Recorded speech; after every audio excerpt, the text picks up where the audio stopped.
day a young lady came in to see me, and she says, instead of, you always ask me how I am doing, but I wanted to start asking you how you're doing.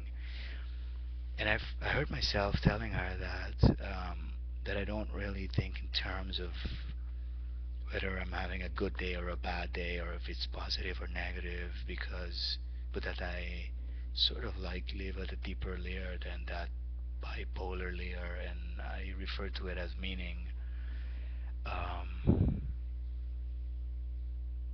meaning, but also intuition, because at the bipolar layer, everything is cut up in opposites, and then given the opposite that we are caught in, the one that is rejected at that moment is sort of being projected outward, and it's really that we are really experiencing the resonance of that state we are in. So if I'm very depressed, I will feel that everything is overwhelming while it's not. So we're really caught in interpretations in this layer. So whenever we qualify anything, whenever we interpret anything, what we're really doing is we are sort of ejecting ourselves out of the now. The now would be that field of infinite possibilities, and it says it that if I'm not interpreting, I'm letting it free. So it's infinite in its potentiality. But the moment we interpret, we constrict it and contrive it, and it's really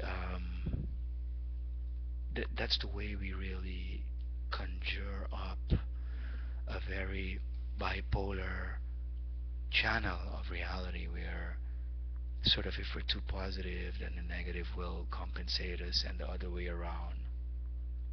But if we refrain from interpreting, from qualifying in bipolar terms,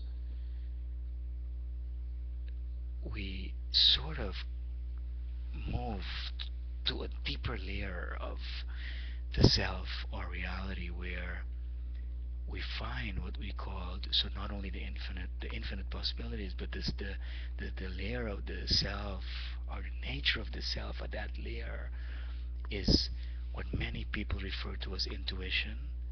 It's that voice before we start to think or feel, because that's where it starts to come apart. So when the mind and the heart, so the yin and the yang, are sort of in sync, what is what comes out is a deeper voice, which is what we call intuition, but which is really the voice of the self with a capital S, or what we know as the spiritual self. So mind you, everything that they call quantum is really spiritual.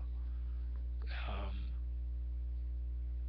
and that spiritual self is not confined to space and time, or to anything in terms of polar opposites which are in conflict with each other. But at that deeper layer, they are in a synchronicity, in a synergy with each other. But then it's the union of that polarity that becomes the backdrop.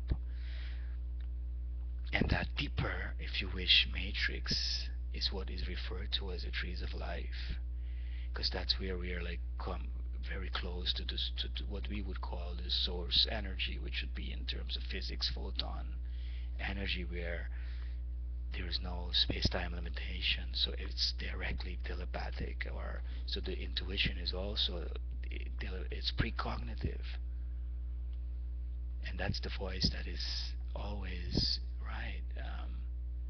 So 2 days ago, I had a dream that I was in my backyard, and I was showing people these trees. What were the trees of life? It's in terms of these trees in which the monarch butterfly lives. And then when we turned and looked back, they were not there anymore, because we tend to fall out of that deeper state of where we're not interpreting, or aware that we are interpreting, and thus that it's really the resonance sense of ourselves that we are experiencing, and thus ourselves. So whenever we're able to think about our own thinking, or just be aware that what we are seeing is our own interpretations, and by doing that we're really ripping a hole in reality and living reality, or the now. And then we fall out of that state of infinite possibilities, or the now, or the zone. You see, then we are, when we are aware of that, then we can remain in that state where we're not only seeing the trees of life, but we're connected to them. Because the self with a capital S is like the third person perspective, which is connected to these trees of life, which is like this perfect energy, and where miracles happen, if you wish, or paranormal events. It's like, and we've, in the dreams they emerge as para spots or para places surrounding people that are able to maintain this state of what we call containment, where we are aware of our interpretations and containing, meaning whole, in an embrace of the opposites. Whenever there's one side alone, the mind or the heart alone, they're very dangerous, because the mind gets very cold and the heart is way too soft, and we're hijacked. So the whole, whenever we are able to become aware of our own thoughts and our interpretations, we move in behind space and time, which is where we find these trees of life, and where we start to connect to the true self, which is like a node on the Indra's web, which is that diamond web, and where we everything is in the immediate connection with everything else. Um, this is why the truth school, this what we call the Sophia school, the self school, is where we are learning how to be, to live in terms of the intuition, in terms of intuition, or the true self. While science is still busy with intellect, which is the other half of feeling, and it's really a split way of knowing.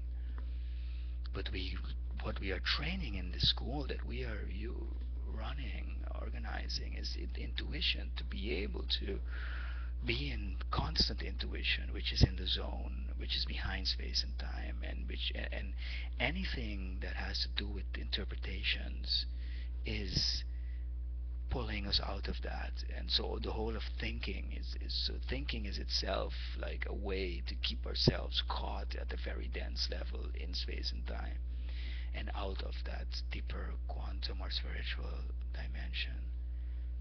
I just wanted to share that today. Thank you.